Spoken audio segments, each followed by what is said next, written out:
Olá, gente, tudo bem? Hoje a gente vai conversar aqui sobre o Pan-Americano, Jogos Pan-Americanos, as Olimpíadas das Américas. Para o vôlei feminino, vai acontecer de 7 a 11 de agosto em Lima. Aliás, uma cidade que ama vôlei, um país que ama vôlei feminino. Teve grandes seleções nos anos 80, imagino que esse ginásio vai virar um caldeirão, né, Cacá? Então, até tem uma história interessante. Eu estava disputando o Campeonato Sul-Americano lá, de clubes. E a gente jogando, o jogo no meio, de repente, o ginásio inteiro começa a se levantar e aplaudir. E a gente falou assim, não aconteceu nada de espetacular. Era a Dina Torrealba, que entrava no ginásio, uma das maiores jogadoras que a seleção peruana já teve, e o respeito, né, do público por uma figura como essa. A gente já vai falar de PAN, mas vamos falar de Peru? O que eu acho bastante curioso é que assim, o Peru teve grandes resultados nos anos 80. Então faz 30 anos que eles não têm grandes resultados no cenário internacional.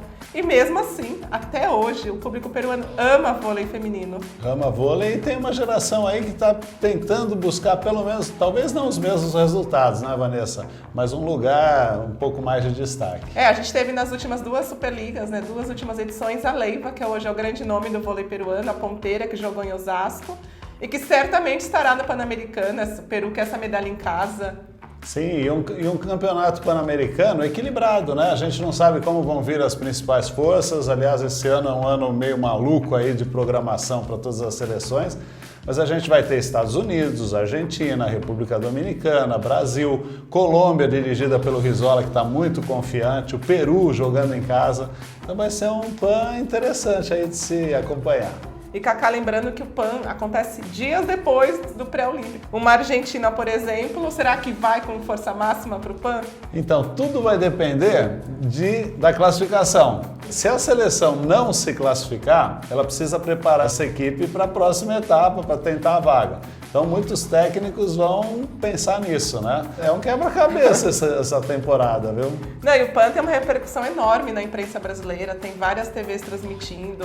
É uma competição que gera muito engajamento, né? Mas esse ano, por conta dessas competições que você comentou, competições que o Brasil precisa conquistar vaga para Tóquio, a gente provavelmente vai ter uma seleção mista. O Zé Roberto já liberou 3 nomes dessa seleção que vai para o PAN. Macris fez uma grande vienela, talvez seja uma das únicas titulares nesse time do PAN. Então, é estranho, né, Vanessa? No mínimo estranho, porque a Macris, titular da Seleção Brasileira, melhor levantadora da Liga das Nações, já está confirmada para o PAN, não vai botar uma levantadora titular numa situação de, vamos lá, vai lá, ajuda lá. Eu acho que o Brasil vai para ganhar, vai para treinar. Cacá, mas você não acha que Macris precisa de mais rodagem internacional, por isso ela está na seleção do PAN? Não, nessa situação acho que não. Ela já mostrou na Liga das Nações, aqui ela veio. Essa temporada a Macris falou assim, olha, eu tô aqui e você vai tentar achar uma para ser titular no meu lugar. Eu já mostrei para você que eu tenho condições de ser titular. Então não seria uma peça para ir para o PAN, para ganhar rodagem, não. Teremos também Juma, levantadora do Barueri, levantadora que foi campeã mundial sub-23 em 2015 na Turquia. Provavelmente reserva de Macris nessa seleção. Não, a Juma sim, a Juma seria uma titular do PAN, né? Porque é uma jogadora com capacidade, não tem tido tantas oportunidades na seleção adulta e teria a chance de ser titular no PAN e mostrar alguma coisa.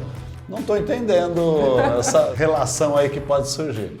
Lorene também, oposta, que jogou as finais da Bienal, foi muito bem, que a gente comentou no programa passado, também confirmada nessa seleção do PAN.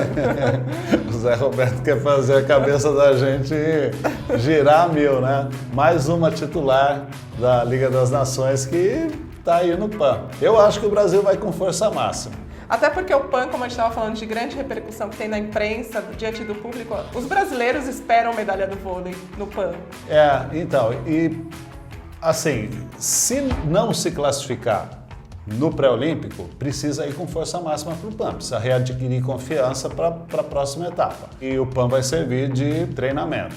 Agora, se o PAN for servir de laboratório, eu acho que a relação vai com as principais jogadoras, mas são as outras que vão jogar. Aí se justifica.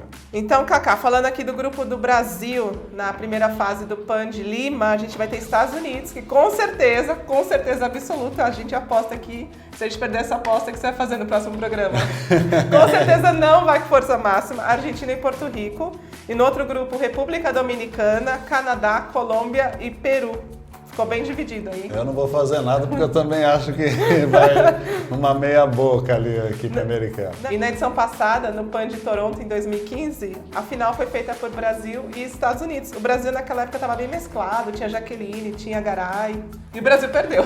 E o Brasil perdeu, exatamente. A Argentina não vai oferecer tanta resistência, não tem oferecido em nenhuma competição. E tem também Porto Rico, né? Porto Rico é uma seleção que tem jogadoras mais experientes, que talvez seja a última chance de conseguir alguma coisa no Pan-Americano. A Áurea Cruz, as irmãs Ocasio, então acho que vai ser um pouquinho mais difícil, mas o Brasil se classifica. Para o Brasil ficar mais perto das medalhas, precisa terminar a primeira fase entre os 2 primeiros colocados. Os 2 primeiros colocados do grupo do Brasil e os 2 primeiros colocados da outra chave fazem a semifinal. Vamos torcer, né, Cacá? Vamos, mas pensando bem, né? Estados Unidos indo com o time B, vai ser difícil, hein? Acho que não vai nem time B, viu, Cacá? Vai time Z, time se for o time X. Z, tudo bem, vamos pegar um time universitário e tal. Mas os Estados Unidos estão com tanta boa jogadora, né, Vanessa? Que se for um time B, já é problemático.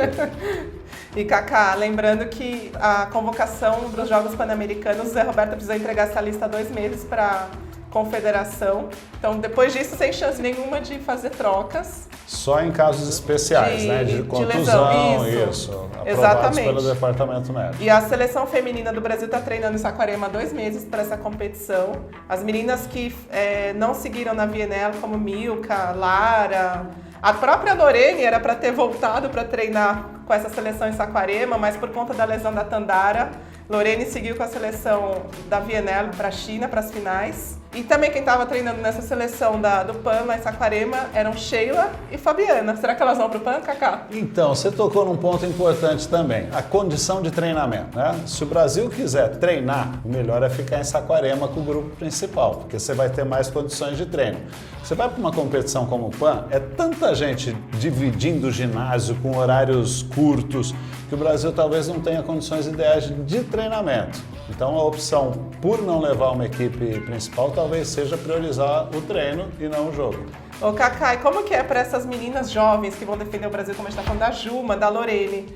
Porque assim, o PAN é uma competição totalmente diferente, tem delegação, tem Vila Olímpica, tem cerimônia de abertura, é realmente uma mini Olimpíada. Tem um sentimento ali de você representar o seu país com vários outros esportes. Então, tem a questão da juventude, né? As jogadoras mais jovens curtem mais o Pan-Americano, elas se dedicam mais. Jogadoras já mais rodadas, que já jogaram Olimpíada, tudo, vão para o PAN meio de saco cheio, né, Vanessa? Então, eu acho que a motivação nesse sentido acaba ajudando bastante uma campanha melhor. Então é isso, gente. Vamos aguardar essa competição lá em Lima. A gente está bem confiante por aqui, né, Cacá, que pelo menos o Brasil brigue pelas medalhas. Exatamente. E lembrando que o masculino já está treinando um tempo maior, com o Marcelo Francoviac à frente da equipe. Então, acho que talvez o masculino, por essa estrutura já antecipada, sabendo quem vai participar, talvez até se saia melhor que o feminino. Cacá, você tocou bem no assunto. Semana que vem, no próximo programa, a gente vai falar mais sobre a seleção masculina do PAN. Exatamente. Não perca. Até mais, gente. Tchau, tchau.